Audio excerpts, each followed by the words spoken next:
All right, let's talk about a sound we all know. That rhythmic, sometimes chainsaw like noise that comes from a sleeping partner, a parent, or, let's be honest, maybe from our side of the bed. But what really is that sound we call snoring? And here's the real question, right? Is it just an annoying, harmless noise, or could it be a sign of something more going on? That's the core question we're really going to dig into today. So let's get right to it. From a medical standpoint, what are we actually talking about when we talk about snoring? Okay, so the official term is primary snoring, and the definition has a really key part to it. It's a sound caused by vibration, yes, but, and this is super important, it happens without any major drop in your airflow or your oxygen levels. So you can think of it as a sound problem, not a breathing crisis. So if it's a vibration, what's actually vibrating in there? It turns out the physics behind that sound are actually pretty simple. So let's break down the anatomy of what's happening. It all starts the moment we fall asleep. You know how our bodies go limp, our muscles relax? And that's not just your arms and legs. It includes all the little muscles that hold your airway open, like your tongue and the soft part at the roof of your mouth. And as those muscles get all loose and relaxed, the airway itself loses its rigid structure.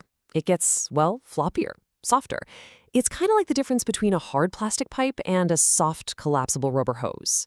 Now, think about what happens when air tries to squeeze through that narrower, floppier tube. It can't just flow smoothly. It tumbles around, it gets chaotic. That's called turbulent airflow. And that turbulence makes the soft tissues, especially that little dangling thing, the uvula, and the soft palate, flutter and vibrate like a flag in the wind. And that's literally it. That physical vibration is exactly what our ears pick up as the sound of a snore. It really is that straightforward. Muscles relax, the airway gets floppy, and the air rushing through makes it vibrate. So what makes this whole chain reaction more likely to happen? Well, there are a bunch of common risk factors. Some are just about our anatomy, like body weight, or just being male, turns out. But others are things we do, our behaviors, like having a drink before bed or sleeping flat on your back. Both of those things can relax those airway muscles even more, making that vibration almost guaranteed. Okay, we've now come to what is, without a doubt, the single most important idea we're going to cover. We have to understand the huge, critical difference between simple snoring and the much more serious condition called obstructive sleep apnea. And I'm serious, let's just pause on this. If you take away just one single thing today, please let it be this. Getting this distinction right is absolutely vital for your health. This chart really lays it all out. With primary snoring, the airflow is noisy, sure, but it's continuous. The air keeps moving. With sleep apnea, the airway actually collapses shut and breathing stops over and over again.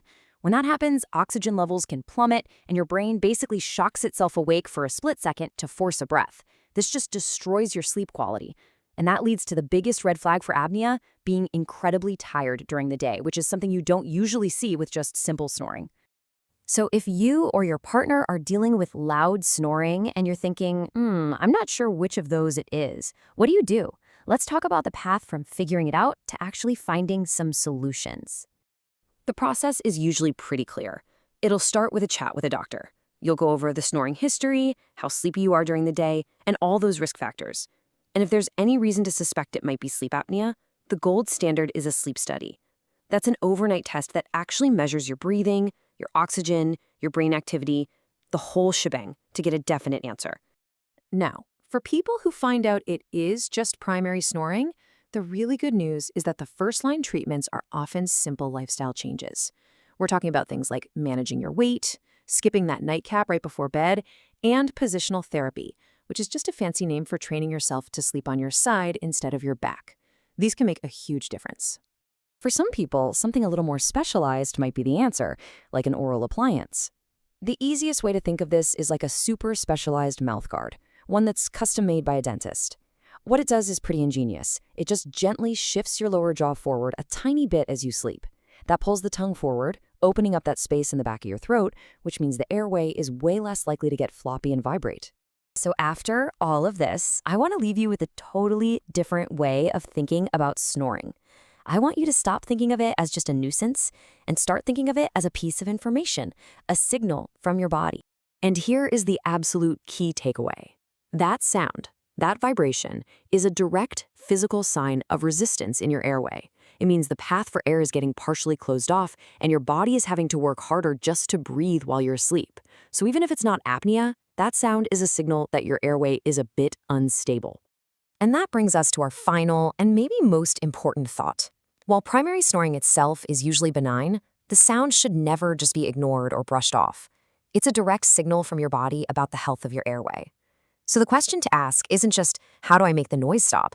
The real question is, what is this sound trying to tell me?